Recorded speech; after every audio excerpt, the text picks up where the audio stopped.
Hello there everyone, nubkeks here, welcome back to Nub Raids, and today, I hope you're doing well first of all. I'm absolutely exhausted. Oh man, not feeling too good, but hopefully I'll come back in the next couple of days with some test server stuff, we'll see. But for today's video, I want to look at the Fire Knight tournament here, which is using only champions from the Telerian Alliance, right? Bannerlords, High Elves, Sacred Order, and Barbarians. It's just gone live today, we've got 2 days to do it. There's some decent stuff up for grabs. I feel like this is more of a newer player tournament in a sense. You've got a rare book in there, 3-day XP boost, maybe grab yourself a shard. And then there's some nice awakening stuff in there too. So this is the section, this is the chunk of factions that comes, of course, with Ronda, who you'll probably just got and hopefully have managed to build her up and get her geared up. This is a good place to actually run her and to get to use her and maybe pick up some of this stuff. I would say just don't run through all of, don't really be spending gems on this, but if you got some energy, it could be an okay thing to do in the warm up to the fusion if you're confident that you can do it. Might be a bit of a difficult fusion, but we shall see. We shall see. Let's dive into it. Fire Knight. So we're going to take a look here at stage 20 to keep it easier for ourselves. We can't use a lure. We've got no cold hearts. So let me show you. I've got together two sort of sample teams. So team number 1, let's just hit start. Let's go. We're running this on stage 20. And we're using Ronda. Now, Ronda, as you can clearly see, is the wrong affinity.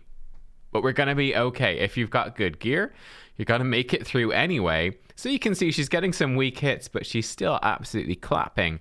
And she can just rip these waves apart anyway. So we're going to be all good there. Who else do we have in then with this particular group? Of course, we've got Ronda bringing the aura as well to boost her damage. Look at that. The damage is just nuts. We have Deacon Armstrong, who's going to be giving us decreased defense. You could bring in like Stag Knight. You could bring in War Maiden if that's the best option that you've got.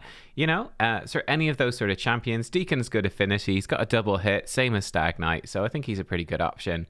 We're bringing in Ursula the Mourner. You could totally bring in Arbiter if you wanted. I decided to bring in Ursula because she, you know, if you're early in the game, there's a better chance that you'd have Ursula over Arbiter that you will definitely get through the missions. Basically, we want 2 things. We would preferably like some form of increased attack to make Ronda hit harder. And that's going to be even more important if Ronda is your main damage, right? If you're going to go in on a lower stage, which is totally viable, and have Ronda do your main damage, go in on a good affinity with Ronda and give her increased attack. A revive is also a nice thing to have, though not necessarily essential. The great thing about Ronda, you're going to see here, is that she has all these multi-hits, and look, we just triggered her passive, boom, boom, boom, and the shield for the Fire Knight has been knocked down already, so absolutely brilliant stuff. There we go, brilliant. We get some turn meter deplete by her. Now the big thing, we're bringing in a rare champion, Soulbond Bowyer. Okay, so she's coming in, or Soulbound or Soulbond, I can never remember. But she's coming in. She's sort of like a budget cold heart, but it's a great champion to build up because she is an AoE A1. So she's absolutely amazing for so many of the secret rooms in Doom Tower hard, because she can come in a stun set, you make her run fast, and she's really good for locking down those secret rooms. But she has a full turn meter depletion. It's basically like Cold Heart's move, but it doesn't do the enemy max HP damage, so it doesn't hit as hard.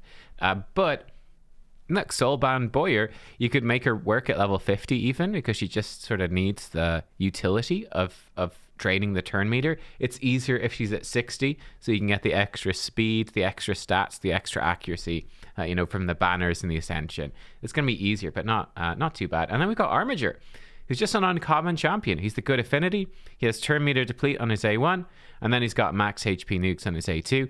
Actually, with this team, I probably should force him to do the max HP nuke on his A2, just because we don't need, I think, his turn meter depletion all that much, because we do have turn meter manipulation from Deacon and from Soulbond. But yeah, Armiger, I think, is an uncommon champion. He's a great one for this, and he looks to be a pretty solid champion as well for the new boss, right? The Sand Devil's lair, because it's got the enemy max HP nuke every 2 turns, which is pretty cool. So there you go. That is the team. Pretty simple, pretty straightforward. Let me show you those champions and what we did. So Ronda, we're just building this. We actually have a visual bug here. She does have Savage. We're building her to smack as hard as possible. So I've really cranked her stats up high. Now, if this doesn't work for you, just go with your lower stats if you're earlier in the game. Go to a lower level of the dungeon if you need, but I think she's great for the dungeon, even bad affinity. She's got the triple hit, she's got another triple hit here, and then the chance to ally attack. She just rips the Fire Knight shield straight off. So I think she's just great for this, and everyone has her. With her masteries, I have her built in Helm Smasher, but I think for this dungeon, Giant Slayer is going to be better, right? For those extra damage ticks against the boss. We've got Deacon, like this. Deacon is coming in with like good speed. That's about it, just fast. We have Ursula. This build is a bit more intensive regen. Now, this doesn't really matter for this dungeon. You can see we didn't get hit, I think, even once with this team.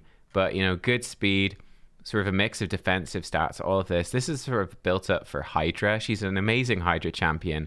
I've seen her in I've seen her in Nightmare Hydra teams, I think. Definitely a lot in Brutal. She's very common there. Great champion. Soul Bond coming in there. Yeah, Soul Bond. In the stun set, right? Her gear's not fully rolled up quite yet, but good speed and then enough accuracy for this dungeon stage. You want about 220 just to be safe. And then we're going to go in with Armiger.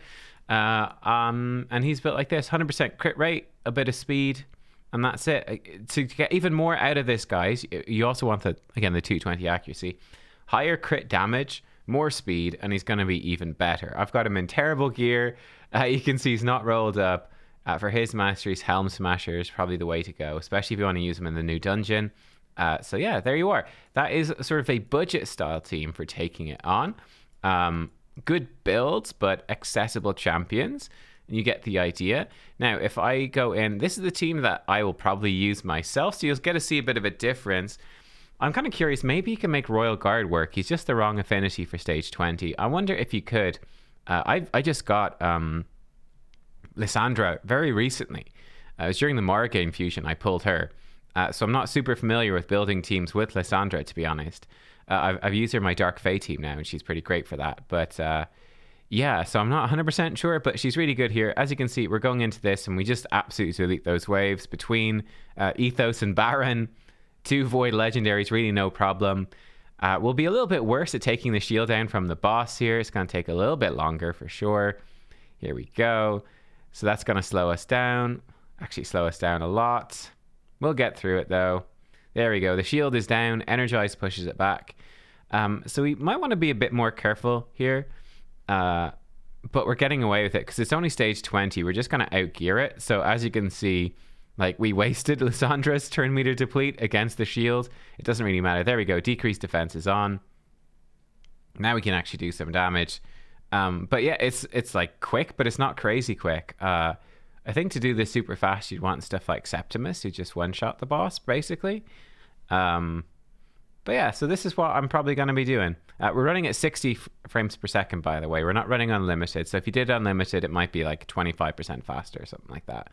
It can be a good bit faster, but here we are. So we go in, and we're just going to absolutely slam, basically. Simple as.